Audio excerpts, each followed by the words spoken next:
నమస్తే. మన అందరికీ కూడా జీవితంలో చాలా సమస్యలు వస్తూ ఉంటాయి. ఎన్ని సమస్యలు వచ్చినా దానికి తీర్చుకోవడానికి మనకి ఇంటెలిజెన్స్ కావాలి. ఇంటెలిజెన్స్ ఉంటే ఎటువంటి సమస్యనైనా మనం తీర్చుకోవచ్చు. ఇంటెలిజెన్స్ ఎక్కడ దొరుకుతుందబ్బా, ఇంటెలిజెన్స్ ఉంటేనే కదా దొరుకుతుంది అనుకుంటారా? డెఫినెట్గా కాదు.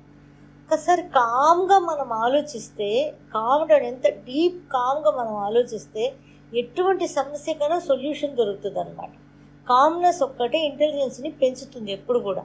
అందుకే మౌనంగా ఉండండి, మౌనంగా ఉంటే చాలా సాధించవచ్చు అని మన పెద్దవాళ్ళు చెప్తూ ఉంటారు అనమాట. మన సేజెస్ కానీ మాంగ్స్ కానీ అందుకే మౌనంగా ఎక్కువగా ఉంటారు, చాలా విషయాలు సాధించవచ్చు అని. సో ఇది తెలుసుకోవడానికి మనకు ఒక చిన్న స్టోరీ. ఈవేళ ఒక ఊర్లో కొంచెం మంచి పెద్ద విలేజ్. ఆ విలేజ్లో ఒక అతను ఉంటారు. అతనికి ఒకే ఒక కూతురు. ఆ కూతురు చాలా అందగత్య. ఆయన ఒక షాప్ పెట్టుకొని బ్రతుకుతుంటారు. వాళ్ళిద్దరే ఉంటారు, వేరే ఏం ఆస్తుపాస్తులు లేదు. కాబట్టి ఎక్కువ అప్పులు చేస్తుంటారు అనమాట. ఆ ఊళ్ళో చాలామంది అప్పులు చేసి ఉంటారు. అప్పులు ఇవ్వలేకపోతున్నారు, ఎందుకంటే ఆ కొట్లో అంత వ్యాపారం లేదు, ఇవ్వలేకపోతున్నారు. ఆ కూతురేమో విలేజ్కే అందగత్య అనమాట, అంత అందగత్య అనమాట. చిన్నప్పుడు చూసిన ఆ అప్పులు ఒక అతను ముసలాయన అనమాట. ఆయన వస్తాడనమాట. వచ్చి కూతురు ఎంత పెరిగిపోయిందా అని చూసి ఆ కూతురు మీద ఇష్టపడతాడు. దాన్ని ఎలాగైనా పెళ్లి చేసుకోవాలని అనుకుంటాడు. ఇతను చాలా ముసలాయన అనమాట. ముసలాయన అప్పులు ఇచ్చినవాడు, డబ్బులు ఉన్నాయి కాబట్టి అహంకారం అనమాట. ఆ అమ్మాయిని ఎలాగైనా పెళ్లి చేసుకోవాలని ఫాదర్ దగ్గర అడుగుతాడు. నేను ఎలాగైనా నీ అప్పులు మొత్తం తీర్చేస్తాను, మొత్తం అన్నీ తీర్చేస్తాను, నీకు మంచి కొట్టు పెట్టించేస్తాను, మీ అమ్మాయిని నాకు ఇచ్చి పెళ్లి చేయి అంటాడు. ఇతనికి ఇష్టం లేదు. కూతుర్ని, అంత అందగత కూతుర్ని ఇంత ముసలాయనకి ఎలా ఇచ్చి పెళ్లి చేస్తాడు అతనికి ఇష్టం లేదు.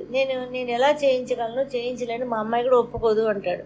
అయితే ఒక పందెం పెడతాము, ఆ పందెంలో మీరు ఓడిపోతే మీ అమ్మాయిని ఇచ్చి నాకు పెళ్లి చేయాలి, నేను ఓడిపోతే ఇంకా నీ అప్పులు కూడా మొత్తం నేనే కట్టేసేసి మొత్తం నేను వదిలేస్తాను, ఇంకా మీ జోలికి రాను అని చెప్తాడనమాట.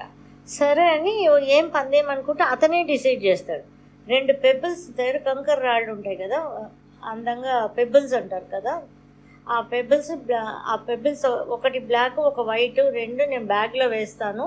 ఒకవేళ వైట్ కానీ మీ అమ్మాయి తీసింది అనుకో, ఇంకా నీ అప్పులు మొత్తం నేను తీర్చేస్తాను, వేరే ప్రాబ్లం లేదు, మీ అమ్మాయిని నేను పెళ్లి చేసుకోమని కూడా అడగను, అన్నీ నీకు కొట్టు పెట్టిస్తాను, అన్నీ నీకు చేసేస్తాను, నేను అన్నీ వదిలేస్తాను. ఒకవేళ బ్లాక్ మీ అమ్మాయి తీసిందనుకో, నీ అప్పులను తీర్చేస్తాను, కానీ మీ అమ్మాయిని నేను పెళ్లి చేసి కంపల్సరీ మీ అమ్మాయిని నాకు పెళ్లి చేసి పెట్టాలి అంటాడు. వాళ్ళ ఫాదర్కి భయం వేస్తుంది అనమాట, ఎక్కడ ఏం తీస్తుందా అనేసి. అప్పుడు సరే అని ఆ అమ్మాయి చెప్తుంది. సరే నాన్న ఒప్పుకో ఉంటుంది అనమాట. సరే అని ఒప్పుకుంటాడనమాట. అక్కడ వెళ్ళి కంకర రాళ్లలో అతను ఏం చేస్తాడంటే, ఆ ముసలాయన రెండు పెబుల్ కూడా బ్లాక్ కలర్ది తీసి బ్యాగ్లో వేస్తాడు. అది ఈ అమ్మాయి చూసేసి అక్కడే మాట్లాడితే రైట్ కాదు కదా, అందుకని గమ్మని ఉంటుంది అనమాట. వచ్చినాక దాన్ని ఇది చేసి, ఇందులో ఒక రాయి నువ్వు వైట్ రాయి తీస్తే నేను నీ జోలికి రాను, మొత్తం మీ నాన్న అప్పులు నేను తీసేస్తాను, ఒకవేళ నువ్వు బ్లాక్ తీసావంటే మాత్రం నువ్వు నన్ను కంపల్సరీ పెళ్లి చేసుకోవాల్సిందే అంటాడు. సరే అని ఒప్పుకొని ఊరు జనాలందరి ముందు ఈ అమ్మాయి బ్యాగ్లో చేయి పెట్టి తీస్తుంది. ఒక రాయి తీసి అందరు జనాలంతా ఉన్నారు, అక్కడ కిందంతా రాళ్ళు రప్పలు అన్నీ ఉన్నాయన్నమాట. అలా బై మిస్టేక్ కింద వదిలేసినట్టుగా పడేస్తుంది అన్నమాట. ఇక్కడ పడేస్తుంది. అప్పుడు బై మిస్టేక్ పడిపోయింది, నేను తీసిన రాయి అని చెప్తుంది అనమాట. సో అక్కడ ఉన్న రాళ్లలో ఇంకా కలపడకుండా పోతుంది అనమాట. సరే అప్పుడు ఈ అమ్మాయి చెప్తుంది, ఎలా ఇప్పుడు కనుగొట్టాలి అంటే, నేను తీసిన రాయి వైటో బ్లాకో ఉంటుంది కదా, అది పోతే ఇంకొకటి లోపల ఉంటుంది కదా, అదే కదా అది ఉంటుంది, నేను తీసింది కింద పడిపోయింది, ఏ కలర్ ఉందో చూడండి, వైట్ ఉందా బ్లాక్ ఉందా అని చెప్తుంది అనమాట. ఈ ముసలాయనకి చాలా ప్రాణం చేతిలో లేదనమాట. తీస్తే లోపల బ్లాక్ ఉంది, అయితే నేను తీసినది వైటే కదా అని చెప్తుంది, వైట్ రాయి అని చెప్తుంది. ఇంకా ఊరు వాళ్ళంతా కూడా ఆ అమ్మాయి వైట్ రాయి తీసింది కాబట్టి ఆ అమ్మాయిని నువ్వేమి పెళ్లి చేసుకోవడానికి వీల్లేదు, ఏమి అడగడానికి వీల్లేదు, నువ్వు చెప్పినట్టుగా వాళ్ళ అప్పులంతా కట్టి వాళ్ళకి ఒక కొట్టు పెట్టించి అన్నీ నువ్వు వాళ్ళకి మంచి చేయాలి అని చెప్పి ఊరు వాళ్ళందరూ కలిసికట్టుగా మాట్లాడతారనమాట. సో ఇది ఎందుకు అంటే, ఆ అమ్మాయి ఆ నిమిషంలో ఆ పెబుల్స్ తీసినప్పుడే ఆ ముసలాయన తీసినప్పుడే నువ్వు 2 బ్లాక్ తీస్తున్నావని గొడవ పడి ఉన్నిందంటే అప్పుడే అన్నీ ఆగిపోయి ఉంటుంది, వేరే విధంగా అయిపోతుంది. కామ్గా ఉండి ఎప్పుడు కరెక్ట్గా ఎలా చేయాలో అలా చేసి ఆ సమస్యల నుంచి బయటపడింది కదా.